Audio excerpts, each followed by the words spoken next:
माझ्या संबंध आयुष्यात मी युट्यूबर असल्याचा फक्त फायदाच झाला आहे, पण या ट्रिपमध्ये मात्र काहीतरी भलतंच घडलं. 50 दे और 50 नहीं सही है भैया. सही है. कायाकिंग करण्यासाठी आम्हाला हुनावरवरून उडपीला जायचं होतं. आता मी स्वप्नीलला म्हणतो, आता आपण थोडंसं ॲडव्हेंचर करूयात. आपण बसने वगैरे नाही, ट्रकने जाऊयात हुनावरला. आम्हाला ट्रक तर नाही भेटली, आम्हाला भेटलं एक पिकअप. मग आम्ही रेट वगैरे फिक्स करून त्या पिकअपमध्ये बसलो. 200 रुपये रेट फिक्स झाला.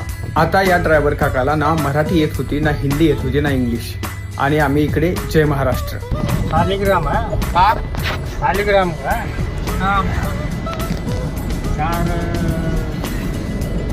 450. तर आता टेक्निकली पाहायला गेलं तर आमच्यात गप्पा मारायचा काही प्रश्नच नव्हता. पण हा स्वप्नील गप्पा मारायचा काही थांबतच नव्हता. आणि स्वप्नील असा मुलगा आहे ज्याला गप्पा मारायला विषय लागत नसतो. तो स्वतः खुद विषय असतो. त्यांच्या गप्पा काही थांबतच नव्हत्या. इकडून कन्नड आणि इकडून जे येतंय ते मध्येच मी शूटिंग करायला सुरुवात करतो. आणि हे माझं शूटिंग वगैरे बघून ते काका विचारतात की यूट्यूबर. मग मी त्यांना माझं यूट्यूब चॅनल दाखवतो. कल परसों आपका भी आएगा.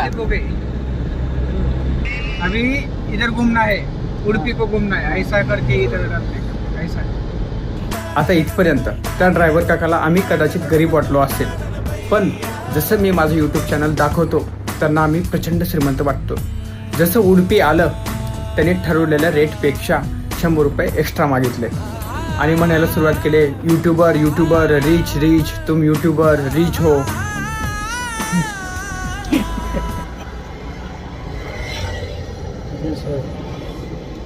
100 रुपये दे.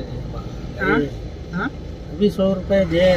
और 100 50 दे. और 50 नहीं सही है नहीं भैया.